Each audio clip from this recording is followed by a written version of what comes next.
Madame, monsieur, bonsoir et bienvenue dans cette édition de Vue d'ici. Il y a 5 ans, à l'âge de 94 ans, disparaissait l'abbé Pierre. Le fondateur d'Emmaüs avait émis le souhait d'être inhumé ici, à Esteville, en Seine-Maritime.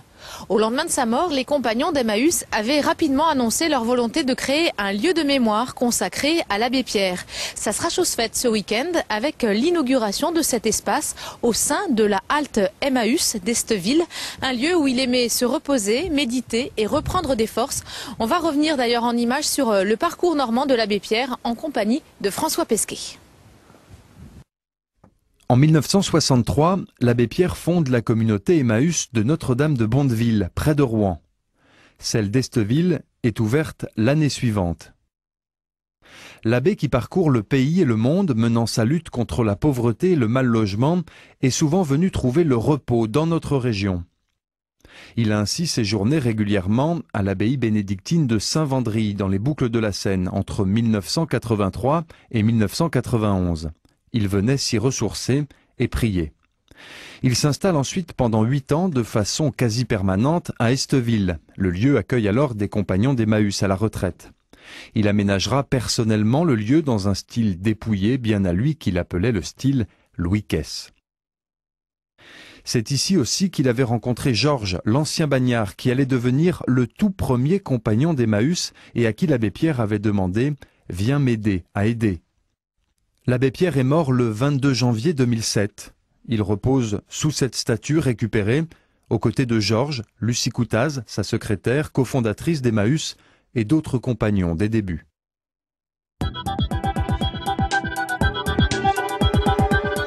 Nous sommes à présent à l'intérieur du centre Abbé Pierre Emmaüs, en compagnie de son directeur, Philippe Dupont. Philippe, expliquez-moi l'état d'esprit de ce lieu. Alors le centre Abbé Pierre Emmaüs à Esteville, c'est un espace muséographique qui est dédié à l'abbé Pierre et également à Emmaüs. Donc on a créé 450 mètres carrés d'exposition sur 10 salles pour mettre en valeur, faire connaître et aimer l'abbé Pierre et diffuser son message. C'est un lieu de mémoire, mais c'est aussi un lieu de vie, un lieu vivant.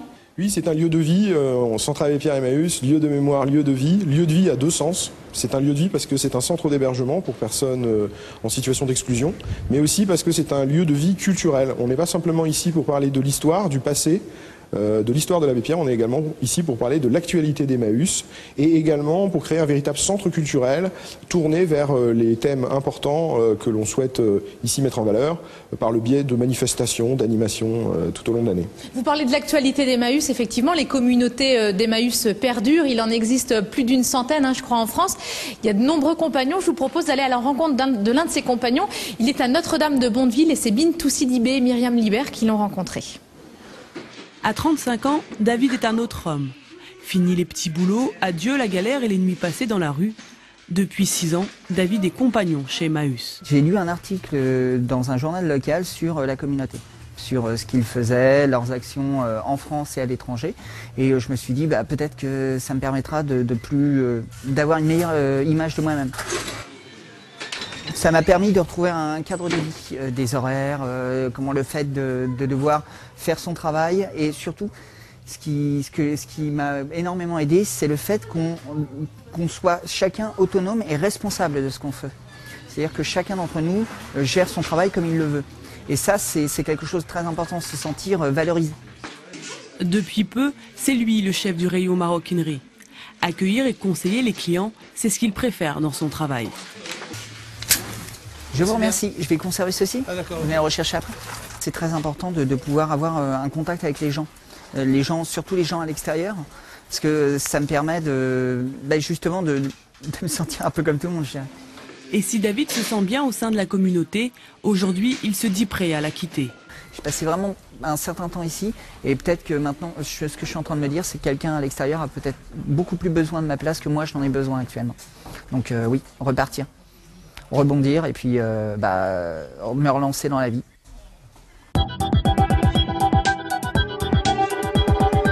Nous sommes à présent dans la chambre qu'occupait l'abbé Pierre lorsqu'il séjournait ici à Esteville, toujours en compagnie de Philippe Dupont. Donc cette chambre, Philippe, elle est telle qu'elle l'était lorsque l'abbé Pierre séjournait ici? Oui, on a une chance importante à Esteville, c'est d'avoir conservé la chambre de l'abbé Pierre dans l'état d'origine. Et donc, comme on peut le voir, c'est une chambre qui est foisonnante d'objets, de souvenirs, qui a une forte charge, une forte puissance émotionnelle. Donc, par exemple, on parlait des heures de cette chambre, mais par exemple, on peut voir que les étagères ont été fabriquées par l'abbé Pierre lui-même avec des clous, ça tient un peu par miracle. Il y a toutes sortes d'objets, des cadeaux, des souvenirs de voyage. On en apprend beaucoup sur sa personnalité en fait ici, hein, quand on regarde un petit peu. Tout à fait, on peut voir, c'est un témoignage très fort sur l'abbé Pierre.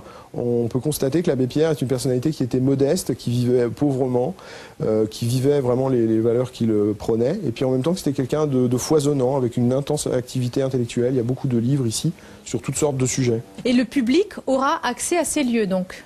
Oui, le public pourra accéder à ces lieux. Même on a fait des aménagements pour que cette chambre soit très visible, hein, puisqu'on a enlevé une cloison et on a mis une cloison en verre pour que le public puisse vraiment bien voir, avoir une vue panoramique un peu sur cette chambre et pouvoir découvrir, approfondir ce témoignage très fort que l'abbé Pierre nous a laissé. L'ouverture de cet espace au sein de cette communauté qui est installée ici à Esteville, ça va un petit peu bouleverser les habitudes de chacun, j'ai envie de dire, non ? Depuis le décès de l'abbé Pierre en 2007, on reçoit beaucoup de monde ici.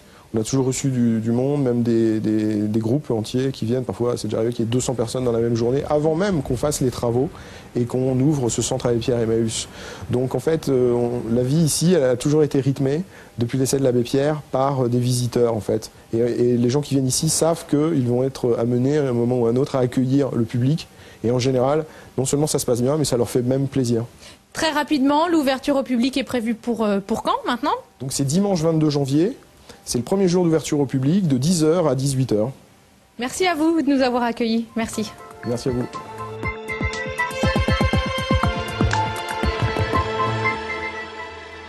Depuis la mort de l'abbé Pierre en 2007, 3000 personnes viennent chaque année se recueillir à Esteville. Avec l'ouverture de cet espace, on attend ici 30 000 visiteurs par an. Très belle soirée à vous.